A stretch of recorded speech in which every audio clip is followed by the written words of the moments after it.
A show of strength from Russian President Vladimir Putin.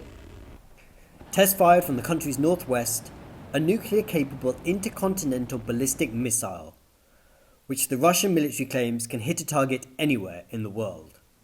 8 weeks after Putin launched his invasion of Ukraine, he said this missile would give his enemies something to think about. Действительно уникальное оружие будет укреплять боевой потенциал наших вооруженных сил. Надежно обеспечит безопасность России от внешних угроз и заставит задуматься тех, кто в полуоголтелой агрессивной риторике пытается угрожать нашей стране. But frenzied rhetoric around Putin's war continues, just as the battle rages on the ground.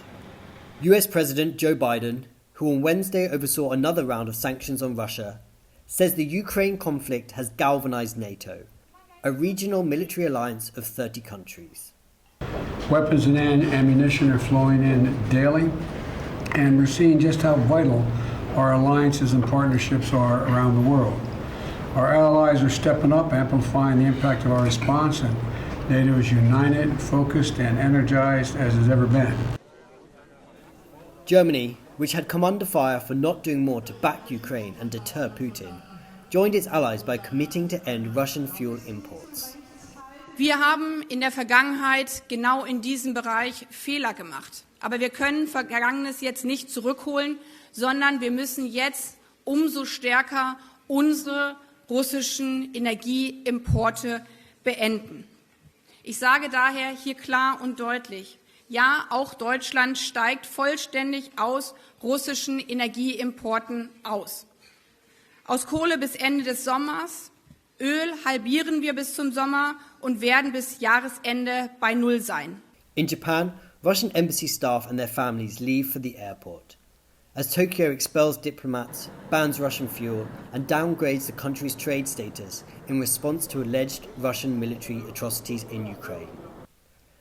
At a G20 meeting in Washington, D.C., finance officials from the United Kingdom, the United States, and Canada, pictured here, walked out of talks as Russia spoke. But the war in Ukraine has not brought unity across the board. It has become another sticking point between superpowers the United States and China, with Beijing regularly criticizing Western sanctions on Russia. 坚持通过对话协商，以和平的方式解决国家间的分歧和争端，支持一切有利于和平解决危机的努力，不能搞双重标准，反对滥用单边制裁和长臂管辖。As the United Nations calls for a 4-day ceasefire, Ukraine President Volodymyr Zelensky warned conditions on the ground in the east and the south of his country, now bearing the brunt of Putin's attacks, are extremely harsh.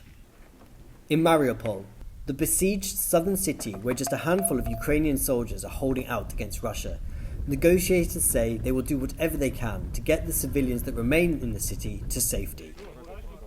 But with peace talks between Ukraine and Russia not moving, fierce diplomacy from Ukraine's allies in the wider world has not yet stemmed the bloodshed inside the country.